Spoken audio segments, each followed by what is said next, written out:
90% लोगों का पेट event management से नहीं भरेगा, टीवी से नहीं भरेगा। राहुल की कोशिश है कि धर्म की राजनीति बीजेपी कर रही है, तो उसको धर्म की राजनीति से ही काटा जाए। रोजगार, स्कूल, अस्पताल, नौकरियां, रिजर्वेशन, किसानों की समस्याएं हैं, उस पर कोई बात नहीं हो रही। इवेंट मैनेजमेंट का दौर चल रहा है। कांग्रेस इवेंट मैनेजमेंट को इवेंट मैनेजमेंट से काटने की कोशिश कर रही है। जो बहुजन राजनीति है, जिसको हम लोग सोशल जस्टिस की राजनीति कहते हैं, उस पर बात करनी पड़ेगी। और वो फिलहाल किसी सवर्ण नेता से आप उम्मीद नहीं कर सकते, चाहे पार्टी कोई हो। उसको दबाव बनाना चाहिए कि आप हमारे हक अधिकार की बात करें। जो गैर सवर्ण पार्टियां हैं वो कैसे राजनीति करेगी, क्योंकि उनके पास तो इतनी ही मीडिया नहीं है। मैं बहुजन समाज को कहूँगा कि आप डिजिटल को अपनाइए। डिजिटल तो आपको होना पड़ेगा। तो आप यूट्यूब पर आइए, फेसबुक पर आइए, ट्विटर पर आइए।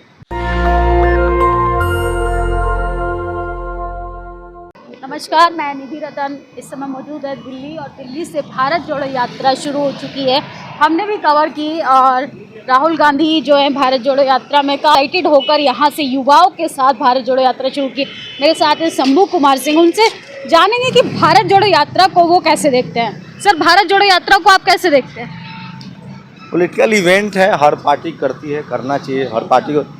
अभी जो राजनीति है उसमें बीजेपी के पास जो पॉलिटिकल इवेंट है उसकी कार तो पॉलिटिकल इवेंट ही है।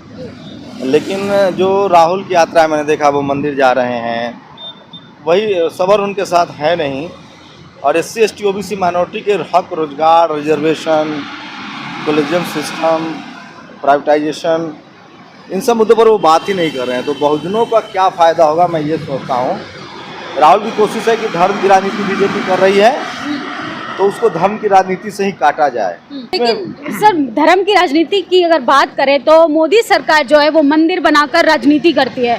राहुल गांधी जो है माथा टेक कर राजनीति कर रहे हैं। बहुजनों के लिए, ST SC माइनॉरिटी के लिए यहाँ पर क्या जगह है? वही मैं कह रहा हूँ कि जो SC ST OBC के नेता हैं, चाहे वो बीजेपी में हो, कांग्रेस में हो, उनको सोचना चाहिए कि उनके समाज के हक अधिकार कैसे बचेंगे। और दोनों लोगों ने लंबे समय तक शासन किया है। बीजेपी का ये 15 साल हो जाएगा अगर वो 5 साल वाजपेयी रहें, 10 साल मोदी रहें, 50 साल कांग्रेस रही है। तो जो इस देश की जो बहुसंख्यक आबादी है, रोजगार, स्कूल, अस्पताल, नौकरियां, रिजर्वेशन, किसानों की समस्याएं हैं, उस पर कोई बात नहीं हो रही फिलहाल। लेकिन जो कि इवेंट मैनेजमेंट का दौर चल रहा है, तो कांग्रेस इवेंट मैनेजमेंट को इवेंट मैनेजमेंट से काटने की कोशिश कर रही है। चूँकि आप ग्राउंड में बहुत ज़्यादा रहते हैं सर, बहुजन की दिशा और दशा दोनों ही गंभीरता से जानते हैं। इसमें बहुजन नेताओं को क्या करने की ज़रूरत है? उनको, चाहे किसी पार्टी में हो या कोई बहुजन दल हो, उनको सोशल जस्टिस, क्योंकि जो जिस समाज की मैं बात कर रहा हूँ वो इवेंट मैनेजमेंट से भी बहुत दूर है। समस्याएं खाने को लेकर है, उनके बेरोजगारी है, पढ़ाई लिखाई है। अभी वो इस देश में जो 10% लोग हैं जो पावर सेंटर्स में हैं, चाहे मीडिया हो, जुडिशरी हो, कॉलेज यूनिवर्सिटी हो, ब्यूरोक्रेसी हो, बिजनेस हो, फिल्म हो, स्पोर्ट्स हो, बाहर हैं। 90% लोगों के पास संसाधन नहीं है। जब तक पढ़ाई लिखाई नहीं होगी, बिजनेस में वो नहीं जाएंगे, रिजर्वेशन नहीं होगा, पॉलिटिकली वो पावरफुल नहीं होंगे, CM, मुख्यमंत्री, PM नहीं बनेंगे, SP DM बनेंगे, नौकरियां ख़त्म की जा रही है। एडहॉक जैसी SC ST OBC माइनॉरिटी के लोग पढ़ने आए हैं, एडहॉक आ गया, उनकी नौकरियां नहीं लग रही। तो इस देश के जो गरीब हैं उनकी भलाई सोशल जस्टिस और संविधान के इम्प्लीमेंटेशन से ही होगा। तो जो बहुजन राजनीति है, जिसको हम लोग सोशल जस्टिस की राजनीति कहते हैं, उस पर बात करनी पड़ेगी। और वो फिलहाल किसी सवर्ण नेता से आप उम्मीद नहीं कर सकते, चाहे पार्टी कोई हो। तो जो तमाम पार्टियां हैं, चूँकि सवर्णों की पार्टी है, पैसा उनके पास है, लेकिन उसमें जो SC ST OBC माइनॉरिटी के नेता हैं उनको कम से कम इन सब मुद्दों पर बात करनी चाहिए। या जनता, SC ST OBC माइनॉरिटी की जो जनता है उसको दबाव बनाना चाहिए कि आप हमारे हक अधिकार की बात कीजिए। क्योंकि 90% लोगों का पेट इवेंट मैनेजमेंट से नहीं भरेगा, टीवी से नहीं भरेगा।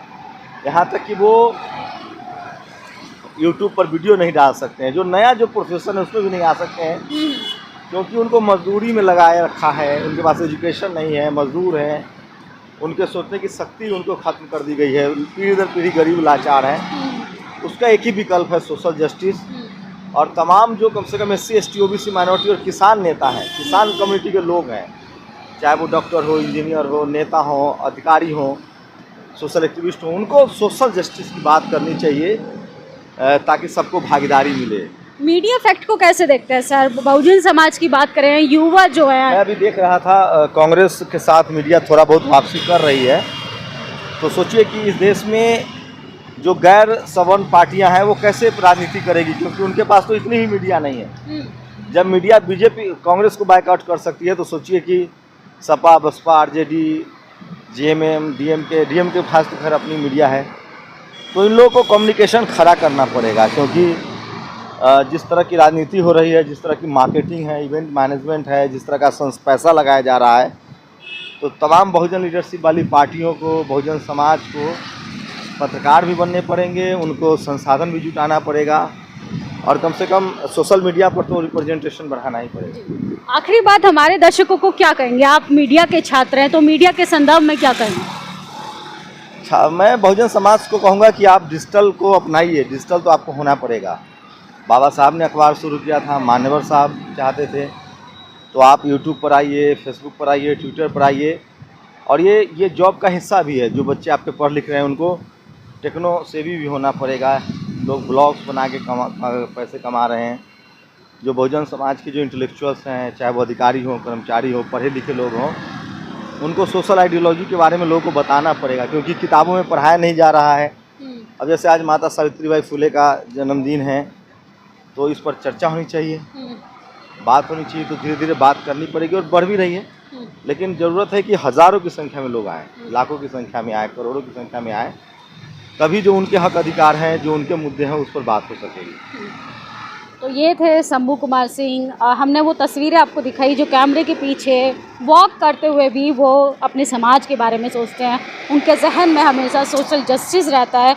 हमारी बातचीत पे आपकी क्या प्रतिक्रिया, कमेंट बॉक्स में ज़रूर बताएं। क्या बहुजन समाज को वाकई में डिजिटल प्लेटफॉर्म पर आने की ज़रूरत है कि नहीं? नेशनल दस्तक की आपसे गुजारिश है कि अगर इसको बचाना चाहते हैं तो नेशनल दस्तक को सब्सक्राइब करने के लिए रेड कलर के सब्सक्राइब बटन को दबाएं, फिर बेल आइकन की घंटी दबाएं। नेशनल दस्तक को बचाने के लिए बहुत ज़रूरी है कि हर खबर को शेयर करें, लाइक करें, कमेंट जरूर करें।